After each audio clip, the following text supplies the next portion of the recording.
Forgot your song. I'll find it. Okay, Laura Dwyer Schlecke, Bill Schlecke, it's here. That's right. That's Yes, right. I am. Attorney to the Stars, or something like that. Well, Yeah, attorney. maybe the planets, I don't know. The best real estate attorney in the state of Michigan is how I define him.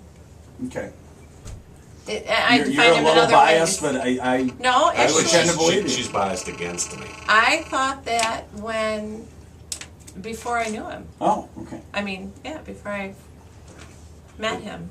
And Years I ago. hate to say how many years ago that was, but it was a long time. It was, what is 26 Yep. Wow.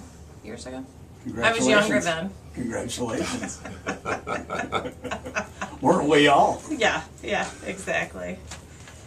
So what's going on, Laura? Well, I don't know. Bill and I were talking about what we were going to talk about, and I said, well, maybe I could save all my questions for you on Thursday mornings. When she uses the pronoun you, she means me. In other words, what she does during the week is she bursts into my office, she sends me emails, she calls me, as if I have nothing else on my plate to do. But And that's she what asks wives me are a supposed to question, do, she aren't wants they? me to go research something and do this and that, and so she finally decided that maybe now, this morning, she would hold all of her questions until today. But Bill, that's been going on for 26 years. Yeah, so pretty why would much you so. expect anything I different? don't expect any different behavior, that's for sure.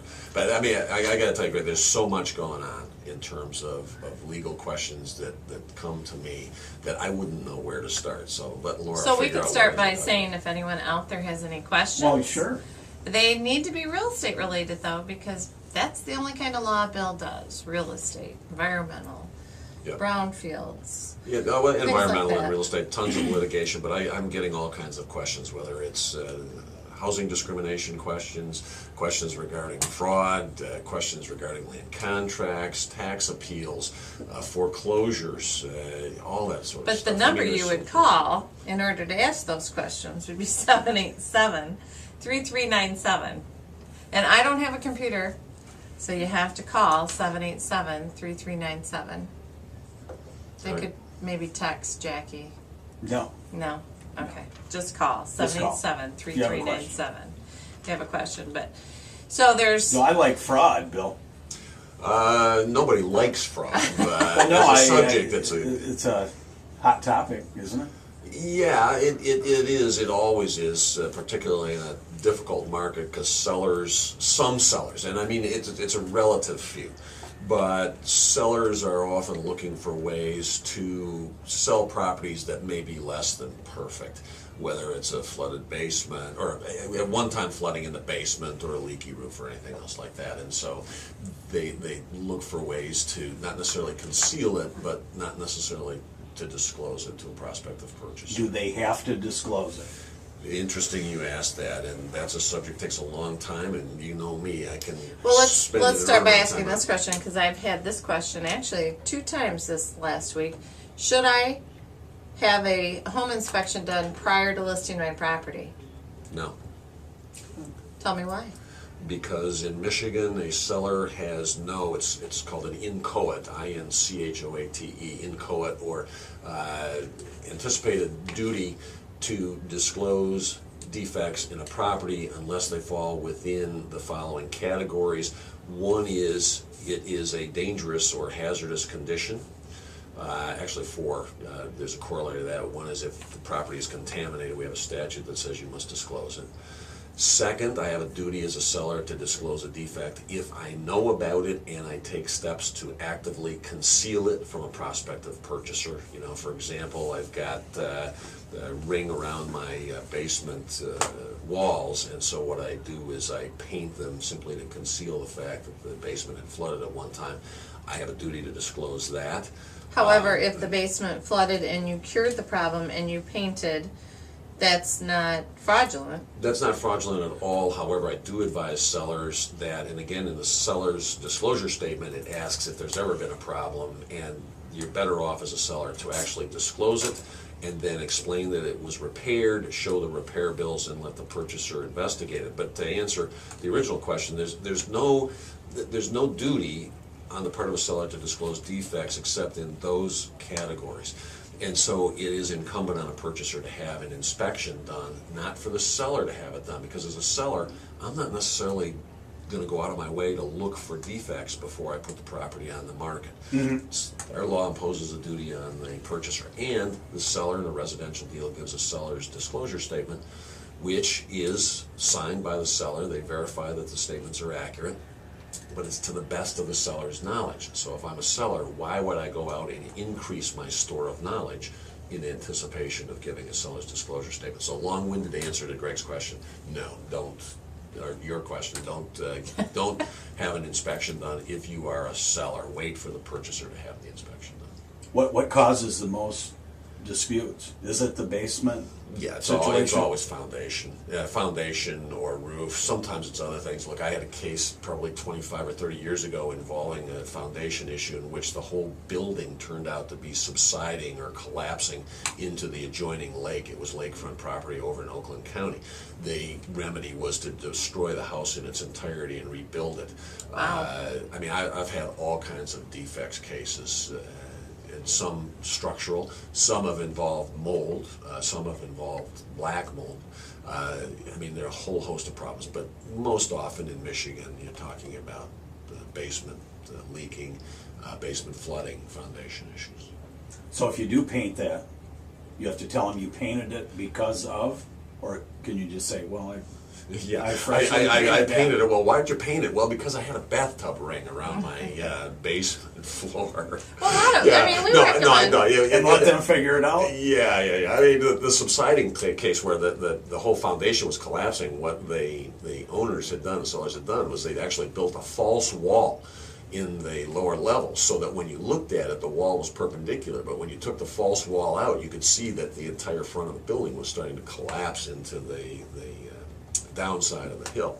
I mean, some sellers, very few again. I think So that would most be sellers honorable. fraudulent if you didn't. That was Tell that them. was entirely was- fraudulent. yeah. That was a clear case of fraud where they deliberately attempted. Did the to realtor conceal know it. about it, or was there no realtor involved? The seller was a realtor. Wow. That's bad. I mean, because as a realtor, I'm not This sure. is a case 30 years Yeah, ago. but as a realtor, I'm not sure that I would know if there's a false wall. I wouldn't have any clue what was you behind wouldn't know. that. As a realtor doesn't have a duty to inspect it. In fact, the listing agreement, the buyer's agency agreement, if it's well drafted, clearly says to the parties, we are not building contractors, we're not inspectors, we're not lawyers, we're not appraisers, all that sort of stuff, so that the parties know what your role as a realtor is. Your role as a realtor is not to investigate the condition of the property. What it is to list, and then as a selling agent to find a property with respect to which, if the buyer likes it, it meets the buyer's criteria, then the buyer will invariably have an inspection by a qualified individual. A buyer who doesn't have such an inspection is absolutely nuts. So, No. Bill, there can be fraud between the seller and the realtor then. There can be. Matter of fact, there's a case that I was teaching to the. I teach classes to a variety of individuals associated with the real estate industry, and yeah, there was a case 2 years ago, and it was actually in last year's seminars that I was in the seminars last year that I was teaching, in which yes, it was actually the seller, the buyer colluded with the listing agent, so that the price that was given to the seller was lower than what the market was. And what it turned out was the listing realtor was colluding with that purchaser, investing in the entity that was going to actually run the business that was being purchased. The fraud was found out. The purchaser and the realtor were found liable for fraud. They were found liable for exemplary damages, punitive damages. So yeah. That happens sometimes. Again, not very often. I don't do that. I mean, that's why it's I don't important. have time I for trust that you. stuff. No, right. Oh my I mean, God. That's the other thing. I mean, you see these sellers who don't go out and get a listing broker. They do for sale by owner. Oh. I mean, that's a real issue. They don't know what the laws are with respect to the sale. They won't hire a lawyer because we lawyers are more expensive than listing the property. My experience is that, and I'm not doing this just because my wife is a realtor, or saying this because my wife is a realtor, but I think for sale by owner is very problematic. You're not going to get as good a deal as if you list it and expose it to the market where you get more buyers working through other agents. As a buyer, you're absolutely foolish if you don't hire a buyer's agent, because in most circumstances, in virtually all circumstances, it doesn't cost you a nickel, because the buyer's agent is going to get paid out of the listing agent's commission, but the buyer's agent has a fiduciary duty to the buyer. I mean, it's a no-lose situation for a buyer. Well, and for sale by owner, the reason they're doing for sale by owner is to save the commission. Doesn't mean the price is reduced, doesn't even mean the price is right. And again, there are a lot of things that the seller doesn't know that the seller should be doing, for which the seller could be liable, that the realtor, if it's a competent listing real estate agent, I mean, I want to differentiate between just those real estate agents who don't really know the business as well as those who are full-time and know what they're doing, and that's on both sides of the deal. Can you put a percentage on that? No, I You really can't. No, What, I think full-time realtors versus? full-time agents who have been in the business for an extended period of time, they're usually going to be pretty good because they've been around. I mean, Yeah. if you're not any good, you're not going to be in We've that been business through for this very market. long. Okay? Two other times. And you can find out what their qualifications are. Every real estate licensee has to take a class. They have 18 hours of continuing education requirement. That's mandatory. But a lot of that education is not necessarily as valuable as it should be. And so you're looking for somebody that really has been around. Check them. Check out their references. See if they're any good. Why wouldn't somebody hire a buyer's agent? Because they don't understand how the market works. They think that they're going to have to pay for the buyer's agent. They don't understand that the buyer's agent is actually, Well, or has access to a all lot of the properties in not only that MLS, multiple listing service, but others. They just, it's ignorance as opposed to really understanding. But what the a other buyer's thing agent is, they gonna do. think They think they know. that if they call the name on the sign in front of the house that they're interested in, Right. that they will get a better deal because they're dealing with the agent that has it listed. When in fact they won't. The listing agent will That just take means the entire nothing, commission. right? Right. Yeah, right. Yeah. Right. Okay. Doesn't mean that if you call that listing agent and that house isn't right for you, that isn't the right person to be working with. Right. But the thought process into why they don't use the buyer's agent, it's usually because they've called the listing agent. Or, we get calls all the time about this house or that house, and they don't want to give you more information because they think it's better for them to keep calling every listing agent. Right, but as I say, it's because they don't know how the marketplace works, how the MLS works. The listing broker gets a set fee under the listing agreement, the multiple listing service, to which all of these other realtors are in which they're all participants. When the buyer's agent finds the house, the listing agent or listing broker will split that commission with the buyer's agent. Yeah, you're not going to pay more for the house. Right, you're not going to pay any more for that. As a matter of fact, you'll typically pay less because the buyer's agent will give the buyer information on what the actual or true value is apt to be. They'll do a price opinion, market analysis that the buyer doesn't have the advantage of if they don't retain a buyer's agent. And again, I'm not I doing mean, they'll it just typically pay more. typically pay more. If they use a buyer's agent, they'll get better information as to what the market value is and be able to negotiate not only price, but also anything else. Could be closing costs, could be repairs, a whole variety of Right, things. and the buyer's agent's gonna can give the data to the listing agent on what they found out on the value of that property. Are you taking calls? Sure. Good morning. Well, if we get one, you can take it. Well, there was one. Somebody was Somebody there. hung up Yeah. there. That flashing Probably light. one of my kids. Because the kids are out of school now, aren't they? No, not yet.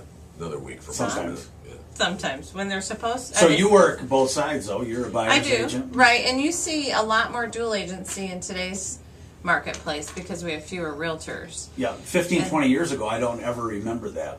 Well, but that's because it wasn't statutorily authorized in Michigan. It was in 2000, I think, that our statute changed to permit a real estate licensee in Michigan to function as a dual agent. I'm still skeptical of dual agents, and it's very, very important that the realtor explain exactly what dual agency is to the parties. It's very limited in. A dual agent is very limited in what he or she can do for. We're Well, almost we out of can't- time, but I want to ask you why you're skeptical of that. Lawyers learned a long time ago that a a servant can serve only one master. And our common law has looked disfavorably on dual agency since the development of the English common law adopted in our American system. And it's difficult, if not impossible, before this statute was adopted for a real estate licensee to act as a dual agent. As a result of lobbying by the National Association of Realtors and our state association, there was written into several state statutes, including Michigan, the ability for a real estate licensee to act as a dual agency. But when you read the statute, you'll see that the activities which a dual agent can do on behalf of each party are severely limited. In other words, how can I give advice as to what to offer in terms of an offering price to a buyer if I'm also the agent for the seller? I basically, as a dual agent, have to step back and act as a transaction coordinator. It's difficult. However, I tell my clients to not tell me that basically anything that I can find out on the internet or through the court system isn't confidential information, but what is the lowest you'll take or the highest you'll pay. And I tell them not to tell me that. And usually my properties are listed such that I know I can get an appraisal, so my sellers typically give me permission to give the market analysis to the buyers. So it is doable. And unfortunately in today's market, it's a necessity of It's doable place. if the real estate agent understands it and explains it. And the problem with dual agency is a very large majority of real estate agents have no clue about what dual agency really is, and therefore don't have the ability to explain it and in turn implement it with the parties. And I have to cut you off because we're running out of time. As usual. Do you have any properties So, here? I do. Real quickly, I've got a new listing at 2355 Lansing Avenue. It is a really cute 3-bedroom, small bedrooms though, but the house has a large kitchen and living room, and it has a workshop and a barn. Northwest Schools, just outside the city limits, 64-9. And I have an open house at 485 Skyline on Sunday from 1 to 2:30, and that price is down to $97,700. 3 bedrooms, 2 baths, great house. Come and buy it. That's something in Spring Harbor? That Skyline is Hanover Horton Schools, Horton. right off of Hanover Road. And you can get a hold of me at 780-3830.